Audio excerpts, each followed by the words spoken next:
Hi guys, ಎಲ್ಲರಿಗೂ ನಮಸ್ಕಾರ. ನಿಧಿ YouTube ಚಾನಲ್ಗೆ ಎಲ್ಲರಿಗೂ ಸ್ವಾಗತ. ಇವತ್ತು ನಾನು ಯಾವುದೇ ಸಾಸ್ಗಳಿಲ್ಲದೆ ರೇಷನ್ ಅಕ್ಕಿಯಲ್ಲಿ ಸಿಂಪಲಾಗಿ ಫ್ರೈಡ್ ರೈಸ್ ಹೇಗೆ ಮಾಡೋದು ಅಂತ ಹೇಳ್ಕೊಡ್ತೀನಿ, ಬನ್ನಿ. ಇದಕ್ಕೆ ನಾನು ತರಕಾರಿ ಏನು ತೊಗೊಂಡಿದ್ದೀನಿ ಅಂದರೆ ಆಲೂಗಡ್ಡೆ, ಕ್ಯಾಪ್ಸಿಕಮ್ ಹಾಗೂ ಕ್ಯಾರೆಟ್ ತೊಗೊಂಡಿದ್ದೀನಿ. ಮೊದಲಿಗೆ ಸ್ವಲ್ಪ ಎಣ್ಣೆ, ಸಾಸಿವೆ, ಜೀರಿಗೆ, ಈರುಳ್ಳಿ, ಟೊಮೆಟೊ, ಬೆಳ್ಳುಳ್ಳಿ ಎಲ್ಲ ಹುರ್ಕೋಬೇಕು. ಅದಕ್ಕೆ ಸ್ವಲ್ಪ ಕರಿಬೇವು ಕೂಡ ಹಾಕ್ಕೋಬೇಕು. ತರಕಾರಿ ಬೇಯೋಕ್ಕೆ ಎಷ್ಟು ಉಪ್ಪು ಬೇಕೋ ಅಷ್ಟು ಉಪ್ಪು ಹಾಕ್ಕೋಬೇಕು. ನಂತರ ಅದಕ್ಕೆ ಖಾರದ ಪುಡಿ, ಅರಿಶಿನ ಪುಡಿ, ಪೆಪ್ಪರ್ ಪುಡಿ ಹಾಗೂ ಫ್ರೈಡ್ ರೈಸ್ ಮಸಾಲವನ್ನು ಹಾಕ್ಕೊಂಡು ಚೆನ್ನಾಗಿ ಬೇಯಿಸ್ಕೋಬೇಕು.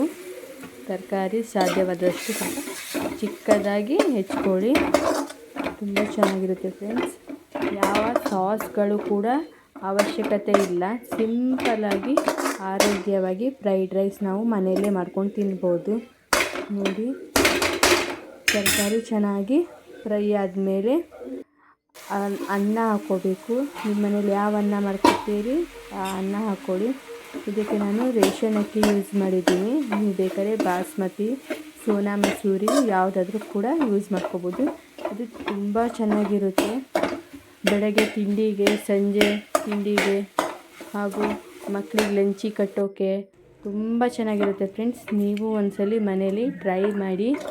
ಈ ವಿಡಿಯೋ ಇಷ್ಟವಾದಲ್ಲಿ ನೀವು ನನಗೆ ಒಂದು ಲೈಕ್, ಒಂದು ಶೇರ್, ಒಂದು ಕಮೆಂಟ್ ಮಾಡಿ. ನಿಮ್ಮಿಂದ ವಿಡಿಯೋ ಮತ್ತು ಹೆಚ್ಚು ವ್ಯೂಸ್ ಆಗ್ತದೆ.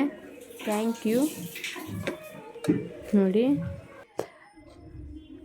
ಇವಾಗ ಒಂದು ಪ್ಲೇಟಿಗೆ ಹಾಕ್ಕೊಂಡಿದ್ದೀನಿ. ಇದಕ್ಕೆ ನಾನು ಚಟ್ನಿ ಪುಡಿ ಹಾಕ್ಕೊತಾ ಇದ್ದೀನಿ. ತುಂಬ ಚೆನ್ನಾಗಿರುತ್ತೆ. ಈ ಚಟ್ನಿ ಪುಡಿ ರೆಸಿಪಿ ಬೇಕಾದ್ರೆ ಅಮ್ಮು ಯೂಟ್ಯೂಬ್ ಚಾನಲಲ್ಲಿದೆ, ನೀವು ನೋಡ್ಬೋದು.